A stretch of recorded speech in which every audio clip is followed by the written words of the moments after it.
Jaya Radha Madhava Punya Vihari.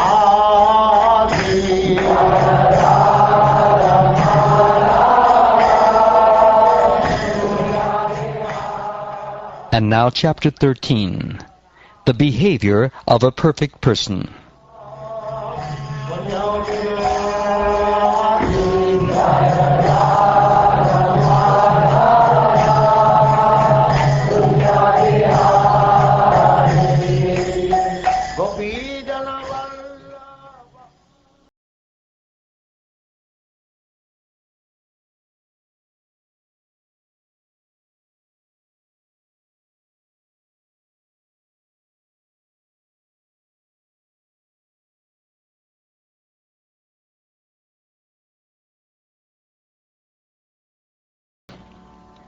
A person able to cultivate spiritual knowledge should renounce all material connections, and merely keeping the body inhabitable, he should travel from one place to another, passing only one night in each village.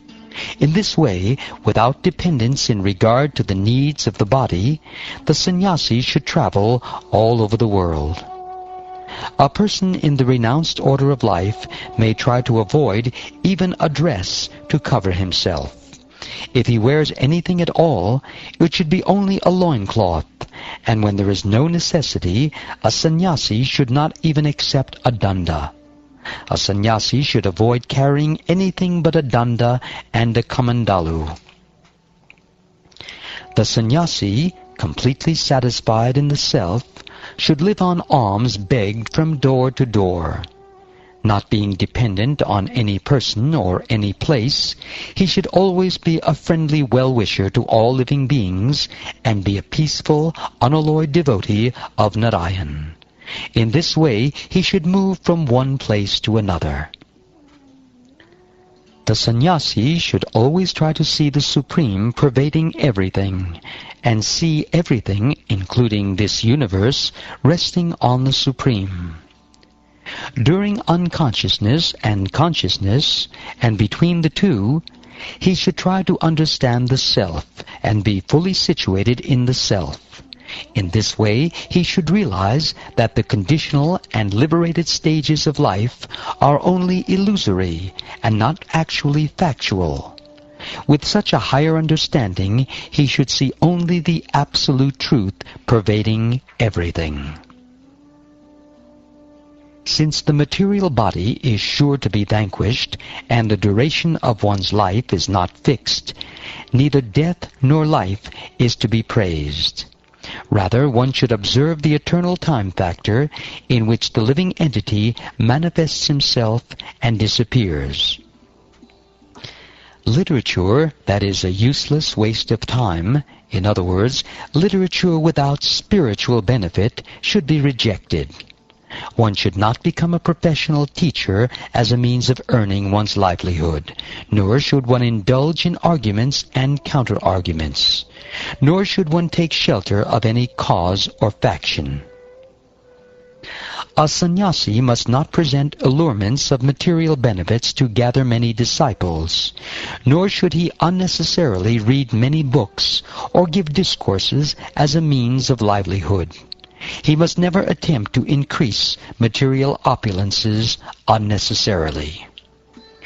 A peaceful, equipoised person who is factually advanced in spiritual consciousness does not need to accept the symbols of a sannyasi, such as the tridanda and kamandalu.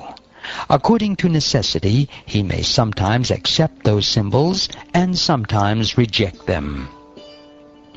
Although a saintly person may not expose himself to the vision of human society, by his behavior his purpose is disclosed. To human society he should present himself like a restless child, and although he is the greatest thoughtful orator, he should present himself like a dumb man.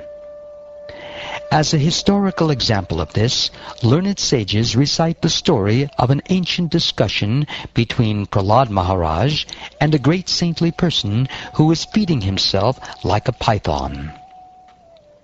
Prahlad Maharaj, the most dear servitor of the Supreme Personality of Godhead, once went out touring the universe with some of his confidential associates, just to study the nature of saintly persons. Thus he arrived at the bank of the Kaveri, where there was a mountain known as Sahaya. There he found a great saintly person who was lying on the ground, covered with dirt and dust, but who was deeply spiritually advanced.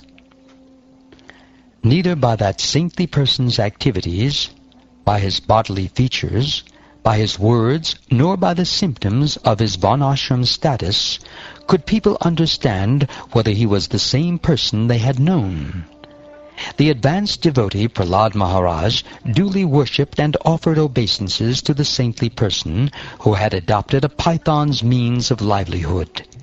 After thus worshipping the saintly person and touching his own head to the saint's lotus feet, Prahlad Maharaj, in order to understand him, inquired very submissively as follows. Seeing the saintly person to be quite fat, Prahlad Maharaj said, "My dear sir, you undergo no endeavor to earn your livelihood, but you have a stout body, exactly like that of a materialistic enjoyer.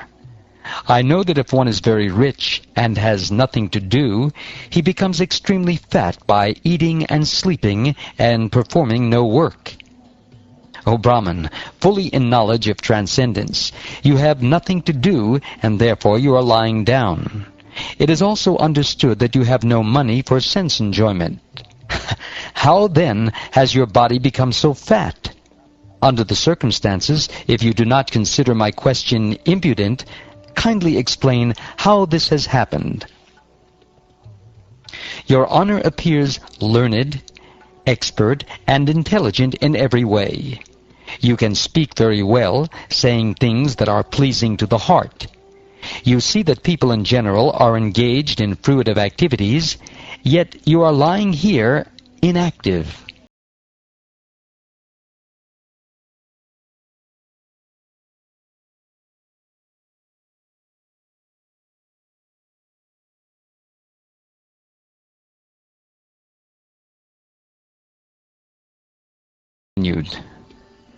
When the saintly person was thus questioned by Prahlad Maharaj, the king of the Daityas, he was captivated by this shower of nectarine words, and he replied to the inquisitiveness of Prahlad Maharaj with a smiling face. The saintly Brahmin said,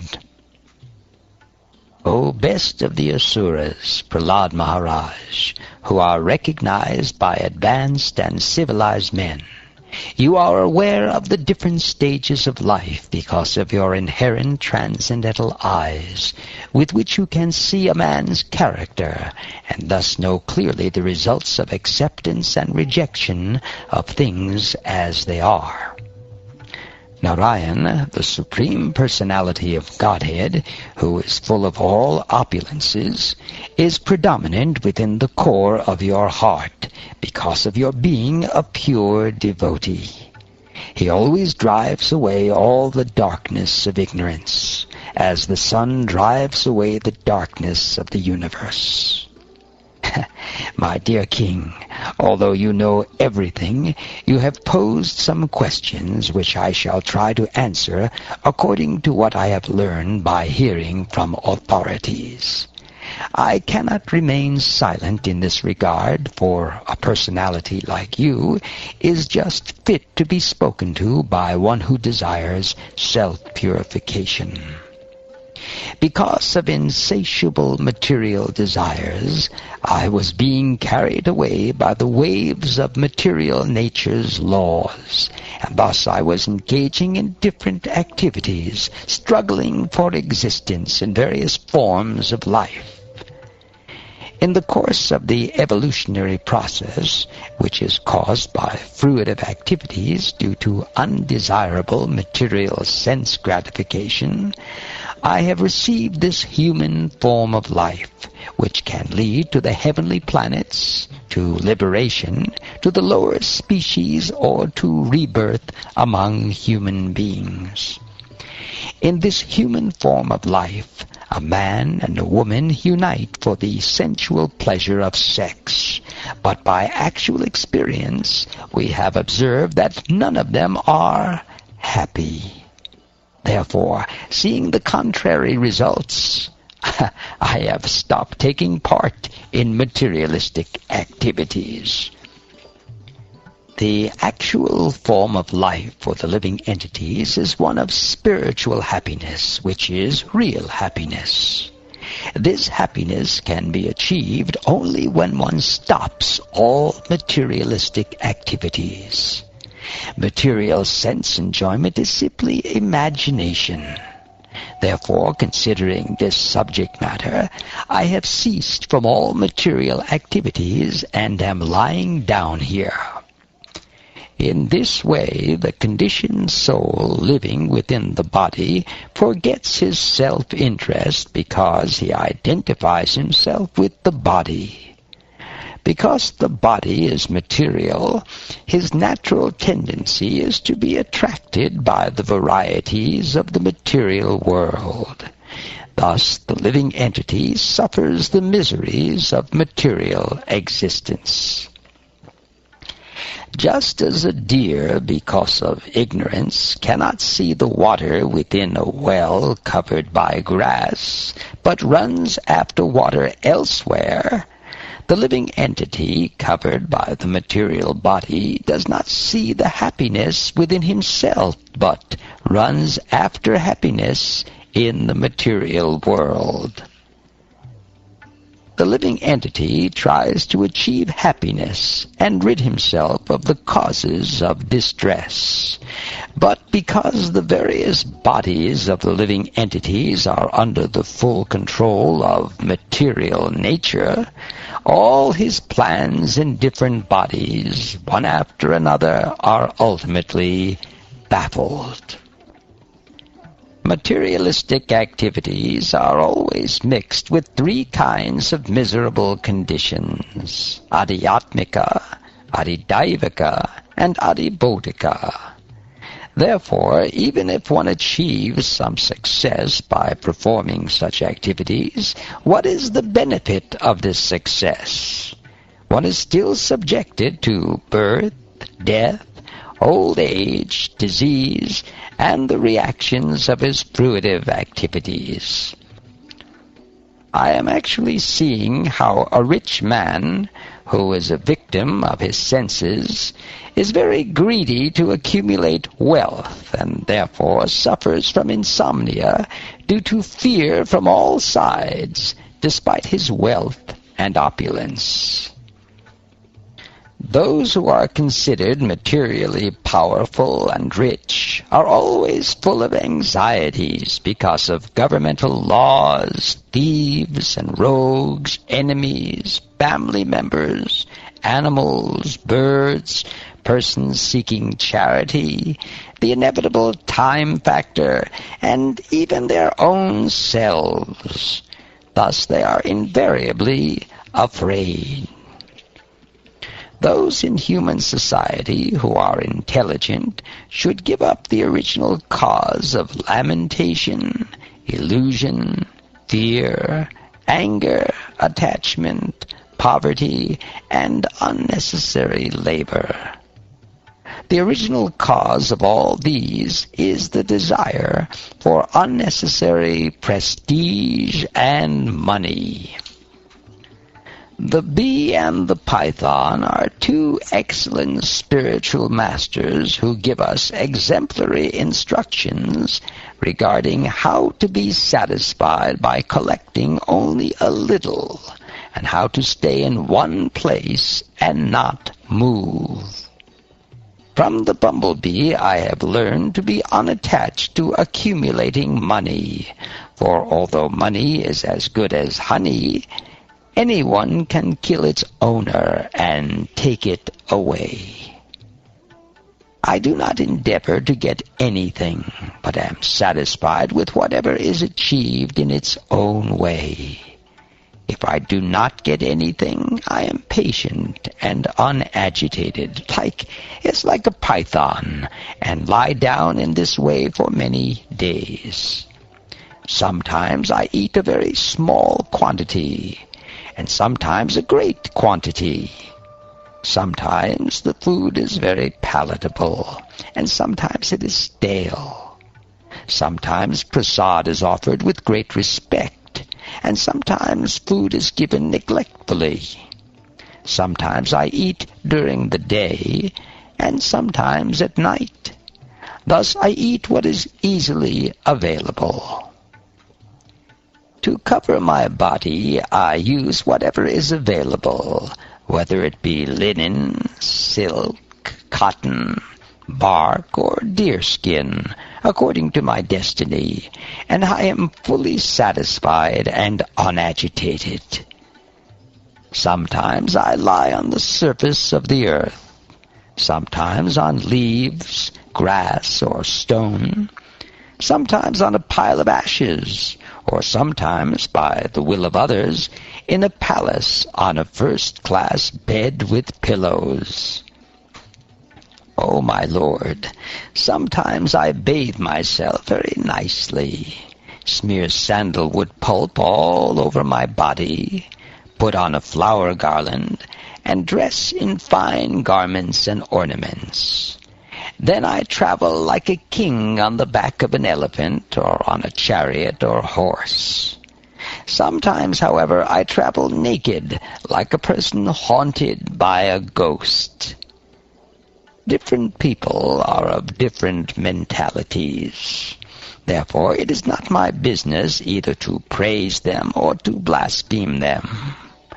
I only desire their welfare, hoping that they will agree to become one with the Supersoul, the Supreme Personality of Godhead, Krishna. The mental concoction of discrimination between good and bad should be accepted as one unit, and then invested in the mind, which should then be invested in the false ego. The false ego should be invested in the total material energy. This is the process of fighting false discrimination. A learned, thoughtful person must realize that material existence is illusion. This is possible only by self-realization. A self-realized person who has actually seen the truth should retire from all material activities, being situated in self-realization. Prahlad Maharaj, you are certainly a self-realized soul and a devotee of the Supreme Lord. You do not care for public opinion or so-called scriptures. For this reason, I have described to you, without hesitation, the history of my self-realization.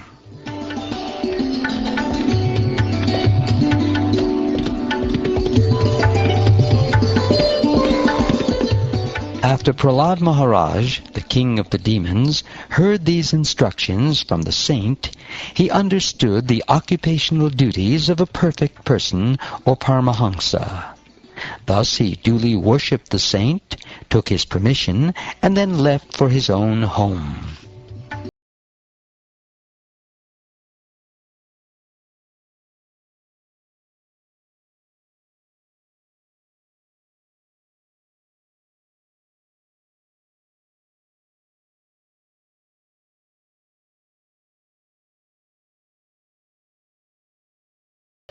Thus ends the 13th chapter of the 7th canto of the Srimad Bhagavatam, entitled The Behavior of a Perfect Person.